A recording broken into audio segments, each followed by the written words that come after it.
Hi everybody, welcome to Economist. So today I'm going to be talking about my Porsche Cayman and the most recent story of what happened to it when I rented it out on Turo. So Turo, for those of you that don't know, is kind of like an Airbnb but for cars. It's a platform and an app that allows you to rent out your car to other people or alternatively rent someone else's personal car. And it's a great platform. I've enjoyed using it for a couple years now, and I've rented out my Porsche 3 times, and I've rented other people's cars once already using the app. Out of those 3 times that I've rented my car out, 2 of them have been less than optimal situations. So I don't want to say anything negative about the app because so far the app has been fine. I haven't had any problems with Turo itself. It's more been the customers and the situations that have arisen when I've rented my Cayman out. So after the first time that I rented my Cayman out, it was great. Nothing went wrong, perfectly normal, awesome. Then I rented it out a second time, had a bad experience. It's too long of a story to go into this video, so I'll do that one in a different video. Third time, this most recent time, seemed like a good experience. Car came back, but had over $2,000 worth of damage to it. So after my first bad experience, I decided I was going to be a little bit more selective with what customers I allowed to rent out my Porsche. So what I did is I raised the price to something that's definitely above market value in terms of other Caymans on the app and stuff like that. And I figured that way I'd just weed out all the really low-ball kind of, not the customers that you want. I really wanted to weed them out right off the bat, not even have them try. Then I made sure that I would check everybody's reviews and only rent out to people who have perfect reviews. So a couple weeks ago, this guy requests my Cayman for the weekend. He said it was his birthday, looked at his reviews, 5-star reviews across the board, good reviews from previous people who had rented their car to him, including someone who had rented him an F-Type. So I figured, all right, this guy respects nice sports cars and he's driven something that's even more expensive and faster than mine. So he knows what he's doing. So I accepted it.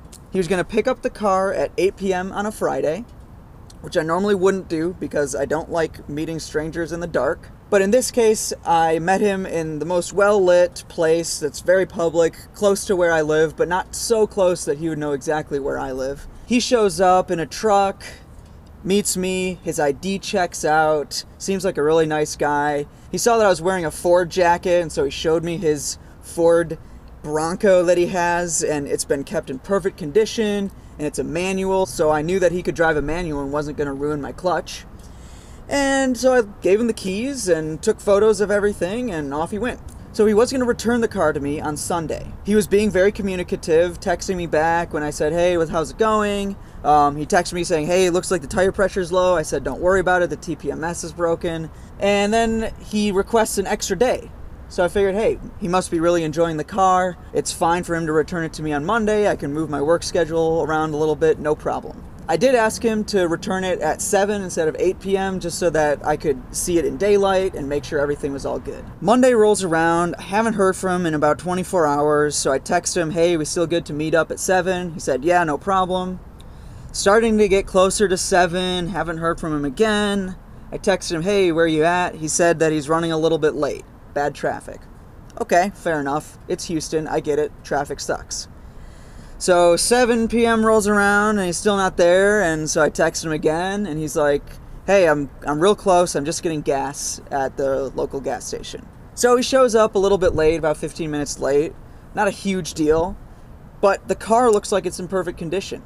In fact, it looks like he's run it through a car wash and cleaned the interior. Everything is looking great, so I'm excited. Everything went well. I help him get his bags out of my car and into his truck, and then he pauses and says, I gotta be straight up with you. And I'm like, oh no, what happened? So apparently what happened was he was turning onto a dirt road and he was going around a corner, something like that, and the car broke loose and slid into a bush. So I was like, okay, bush, that's not so bad. Apparently most of the damage was just to the clear coat on the passenger side. There was a bunch of scratches and stuff, but it was only as deep as the clear coat. So he actually took it to a body shop and got that fixed right off the bat, which was really nice of him. I appreciated that. Then he showed me underneath the door, all along the passenger side door, there's all these scrapes and actually some deeper scarring and stuff into the metal of that piece right under the door. I'm not sure exactly what you call it, but you'll see in the footage that there's some decently sized scrapes and scratches that you really can't buff out. That's going to need to be replaced. Then he showed me the passenger side headlight, also had a scratch on it. So I'm like, oh great, here we go.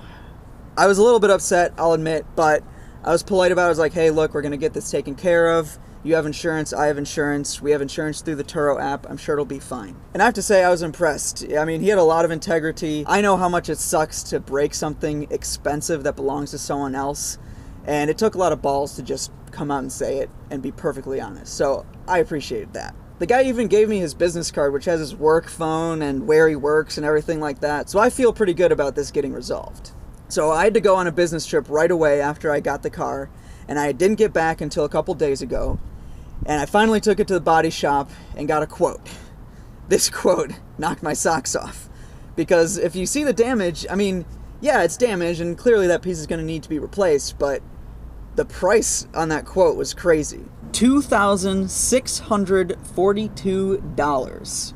Now that's with replacing the headlight, and I don't know if I'm going to do that because the advisor did say that the scratch is shallow enough that it can probably just be buffed out, and the difference is $888. That's how much it would cost to replace it. And so if I don't get it replaced, which I probably won't because it seems like it'll be fine if it's just buffed out, then the total is $1,784. So in order to be a reasonable person, that's the price that I quoted the customer and told him that he was going to need to pay one way or another. So I gave the customer the estimate this weekend, and he said he would have to call his insurance agent and see what needs to be done and get back to me on Monday. So that's where things stand as of right now. First of all, I'm just really glad that nobody got hurt. The car is perfectly fine working condition. The damage is not very visible. It won't be a huge deal. It's just really expensive to replace Porsche bodywork, even if it's an old 2007 model like mine. So I guess the moral of the story is, if you rent out your personal car, shit's gonna happen, and you just have to be ready for it. Even if you do everything in your power to choose the best customers, make sure that the price is right, get the top of the line insurance, shit's still gonna happen. And when it comes to body work, that's gonna be a lot of downtime for my car, and it's gonna be a lot of logistics of getting it there and getting it out of the shop. And of course, it's gonna take twice as long as they tell me it's gonna take. But at the end of the day, if you are selective with your customers and you do choose people that have good reviews and have the capital to pay for damage that might potentially happen, you can end up with a great customer like the one that I had. And even if an incident does happen, all things considered, it's been an okay experience. Now, the only caveat is if something goes wrong in this whole payment process, then we're going to have an issue, and I'm going to have to go through Turo's system and see what needs to be done. I really hope I don't have to get into any kind of legal battle. I hope we can just write a check, get it taken care of, and no hard feelings. I've got to head out on another business trip on Monday, but when I come back, I'll be able to do another video, update you guys on what exactly is going on. Hopefully it'll be a quick, easy update, car's getting fixed. If not, I'll let you guys know. It might be a longer video. Leave me a like if you like this story, and I might make another video about my first bad Turo experience, which is a whole nother story. And don't forget to subscribe to stay up to date on all the cool stuff we've got going on. And yeah, leave me a like, hit subscribe, and I'll see you guys in the next one. Thanks.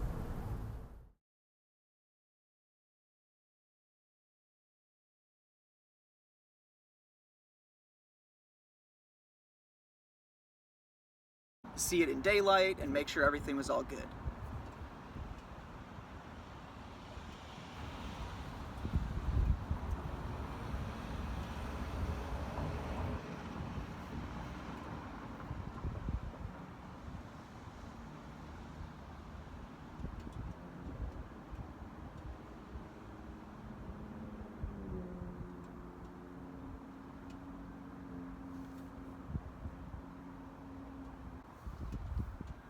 Okay.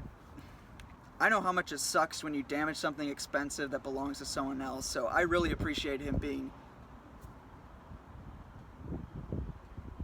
People are fucking smoking weed over here.